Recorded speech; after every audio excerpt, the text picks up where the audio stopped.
सांगितलं. मालाताई मेळेनगर शिवगाई इथे उपस्थित आहे, तृप्तीताई महाजन इथे आहे, विनोद भाऊ झोपे इथे आहे, आपले सर्वांचे नेते मिलिंददादा मेळे आहे. त्याकरता जे मिलिंद भाऊने मला तिथे सांगितलं की जे 9 लाख रुपये आपल्याला मोजणी करायची आहे, ते मोजणी आपण नगरपालिकेची स्थिती पाहून नगरपालिकेत नसले तर आपण जिल्हाधिकारी महोदयांना सांगून तिच्याचा विषय मार्गी लावू. तुम्हाला पहिले शब्द दिला आहे की ज्याचे अतिक्रमणधारक जे आहे त्याच्यावर ते 7/12च्या उतारावर तुमच्या नाव लावणे आहे आणि तिथे प्रधानमंत्री आवास योजनेच्या अंतर्गत पक्के घर आपल्याला मान्य आहे. त्याच्यानंतर आला विषय रेल्वेच्या पुलाखालचा. तो रेल्वेच्या पुलाखालचा विषय सुद्धा आपण DRM आणि केंद्रीय मंत्र्याशी इथे मी 8 दिवसासाठी दिल्लीला जातोय, तोही मार्गी लावू आपण. दुसरा विषय जो आहे, सर्वांना पाणी मिळालं पाहिजे याच्यासाठी परवाच दिवशी आम्ही मीटिंग घेतली, तुम्ही होते त्या मीटिंगला. त्यावेळेस त्यांना सांगितले की सिद्धेश्वर नगर वासियांना पुऱ्या लोकांना कनेक्शन दिले गेलं पाहिजे. तर त्यासाठी जे काही थकबाकी वगैरे तो विषय जाऊ द्या म्हटलं.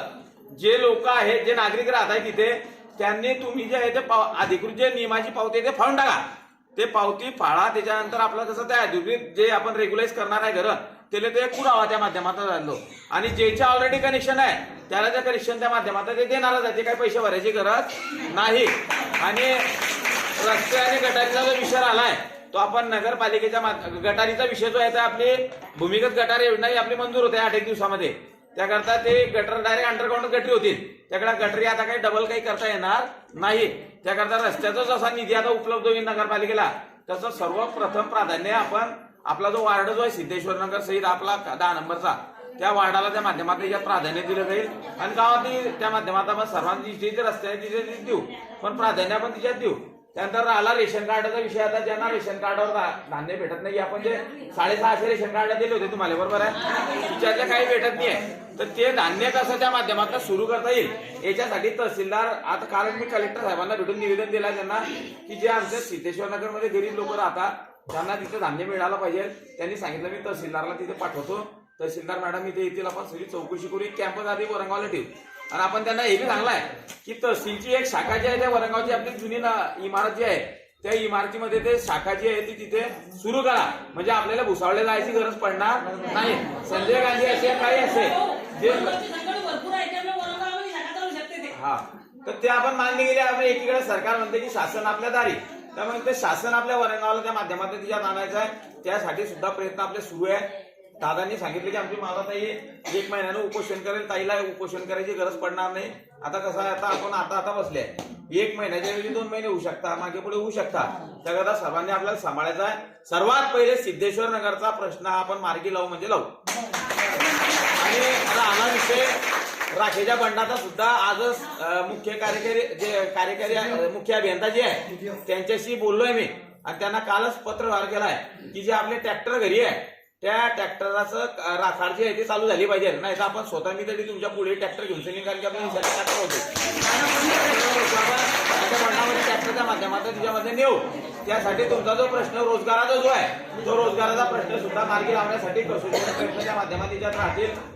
त्याकरता तुम्ही इथे आला, सर्व सिद्धेश्वर नगर मायबाप जनता तुमचे मी मनापासून आभार मानतो. आणि आमचे बंधू आदरणीय मिलिंद भाऊंनी कालही जो शब्द टाकला तो कधी वाया गेला नाही आणि उद्याही जे शब्द टाकतील तो कधी खाली पडू देणार नाही, एवढी शाश्वती मी तुम्हाला त्या माध्यमातून देतो. त्याकरता काळे वेळे बरोबर आहे, टेन्शन घ्यायचं नाही. काळे वेळे बरोबर आहे, हो माय थांब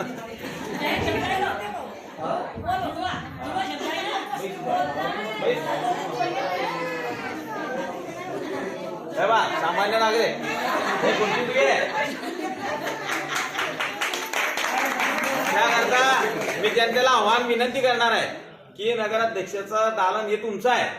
तुम्ही मला तिथे बसवलाय, त्या खुर्चीवर माझ्या इथे बसवलं तुमच्या प्रतिनिधीच्या वतीनं. त्याकरता हे खुर्ची तुमची आहे, हे दालन तुमचं आहे. सदा हरी दालन तुमच्यासाठी उघडं राहील, कोणाचीही समस्या राहील असं मी काम त्या माध्यमात आपण ठेवणार नाहीये. समस्या पूर्ण सॉल्व्ह करायचा प्रयत्न करू. शेवटी परमेश्वरानं सुद्धा 100% समस्या सॉल्व्ह झाल्यानी आहे, पण जेवढ्या करता येईल तेवढ्या करू. फक्त सांभाळून घ्या. विषय काय काय आता पाण्याचा जो विषय तुम्ही मार्गी लावू. मागच्या याच्यात पाण्याचा तुमचे अंडे उतरवले की डोक्यावरचे, मग आता तुमच्या घरात 24 तास पाणी द्यायला आपल्याला किती, हा ट्रॅक्टर पाण्यावर चाललं. त्याकरता काही टेन्शन घेऊ नका तुम्ही. आणि नगरसेवक आहे तर माझ्यासोबत, आपण त्यांनाही विश्वासात घेऊन सर तुमची जे समस्या जी आहे ते सॉल्व्ह करण्याचा प्रयत्न करू. भविष्यात तुम्ही मोर्चा घेऊन इथे येणार नाही अशा प्रकारचं नगरपालिका प्रशासन आता आपलं आहे. त्याकडे प्रशासनाला आपण त्या माध्यमातून कामाला राहू. फक्त 1 ते 2, 3, 4 दिवस होऊ शकतात. थोडं फक्त तुम्ही सांभाळा. आपल्याला काम करून घेणार. मुंबईच्या अपार्टमेंट कसे राहतात तशी सिस्टीम आपल्याला आपल्या वरंगावमध्ये करायची आहे. एक चांगल्या प्रकारचं सिद्धेश्वर नगर, एक चांगल्या प्रकारची वस्ती आहे वरंगाव शहरात. चांगल्या प्रकारची पॉश वस्ती ही सिद्धेश्वर नगरची असेल एवढ्या प्रकारचं तुम्हाला इथे आश्वस्त करतो. तुम्ही इथे आलात, दादांचे मी मनापासून आभार मानतो. पण तुम्ही मोर्चा घेऊन आला. तुम्ही असे जर आले असते तर अजून आनंद झाला असता.